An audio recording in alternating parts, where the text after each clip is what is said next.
조금만 이따 시작해요. 네, 이제 됐어요. 네, 오늘은 상가주택, 상가건물 매매 투자 매력에 대해서 알아보겠습니다.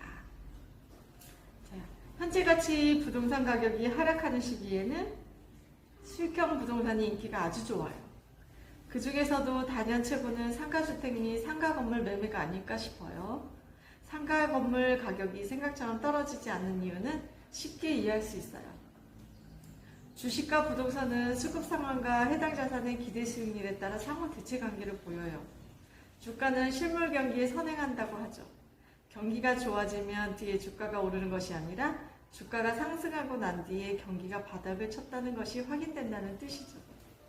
과거 주가와 부동산 가격의 관계를 통계적으로 보면 주가와 부동산 가격 두 변수 사이에는 선호 행성과 인과관계가 있다는 것으로 나타나요.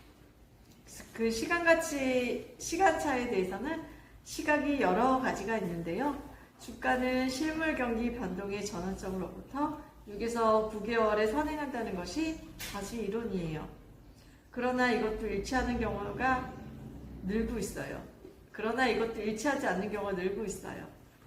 세계 경제가 글로벌하고 주식시장의 선물 옵션 등 파생 상품이 워낙 많이 등장하다 보니 주가가 경기에 선행한다는 공식이 꼭 들어맞지는 않다는 거죠.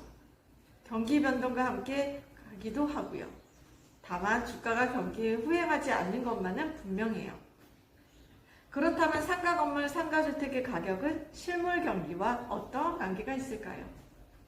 부동산 경기는 실물 경기 터닝포인트보다 1년 정도 늦게 움직인다는 것이 그동안의 정설이에요. 부동산 경기는 주식값이 경기 전환점에 앞서 6개월 먼저 움직인 뒤에 경기가 돌아서는 것이 확인된 다음 1년 뒤에야 비로소 움직이는 거예요. 주식시장보다 1년 반가량 늦게 반영한다는 논리죠. 실물 경기가 상승 국면에 들어서고 경기가 좋아지면 부동산을 사려는 사람들이 늘어나서 거래가 활발해지고 값이 오른다는 거예요.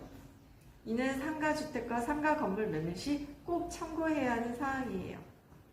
기업은 경기가 풀려 실적이 좋아지면 기업 활동에 필요한 땅이나 건물을 사들여요. 사무실 임대 수요도 대폭 늘어나죠. 결국엔 실물 경기는 시차를 두고 부동산의 구매를 자극하게 되죠. 실물 경기는 부동산 값의 오르고 내림을 판단하게 하는 중요한 잣대가 되는 거죠. 그렇다고 부동산 시장이 꼭 실물 경기에 후행하는 것은 아니에요. 시중에 돈이 넘칠 때에는 경기가 좋지 않아도 돈의 힘으로 상가 등 부동산 값이 움직이기도 해요.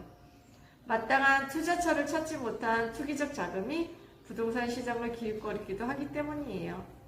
이때에는 실물 경기가 썩 좋지 않는데도 가격이 오름세를 보이죠. 우리나라 경제가 저성장 구조로 접어들면서 소비자들이 느끼는 체감 경기가 좋지 않았던 2009년부터 지금까지의 상황을 보아요. 곳곳에 비어있는 가게도 많고 상가와 오피스텔 등의 공실률도 높아지는 추세죠. 월세를 못 내는 점포도 많고요. 그런데도 상가와 건물 가격은 생각처럼 많이 떨어지지는 않는 거예요. 일부 신축 상가는 값을 몰래 깎아주기도 하지만 인기 지역이나 시내 상권의 상가 건물은 값이 요지부동이에요. 특히 20억에서 100억 원대의 상가는 매물이 거의 나오지 않아요. 부자들이 상가를 지고 내놓지 않는 거죠. 경기의 순환을 확신하는 부자들은 1년에서 2년 동안 헤맨다고 해서 쉽게 가치 있는 물건을 던지지는 않는 거죠. 부자들은 오히려 불황을 치료의 기회로 활용하는 속성이 있어요. 호황기에는 반드시 경기 침체가 오듯이 경제가 붕괴되지 않는 한 시장에는 늘 희망이 찾아와요. 지금이 그 시점이죠. 시장 붕괴는 대부분의 사람, 정책, 입안자들끼리 방심하는 상태에서 발생해요. 외환위기 때도 전형적인 사례이죠. 그러나 모두가 경기 침체를 알고 있는 상황에서 시장 붕괴가 현실로 나타나지는 않아요. 때문에 지금이 상가주택, 상가건물 매매의 적기라고 보아요. 위기를 알면 기회가 보여요. 반드시 경제는 순환을 하게 되어 있죠. 지금 기회가 있을 때 잡아보아요. 옥정동의 박소장이었습니다.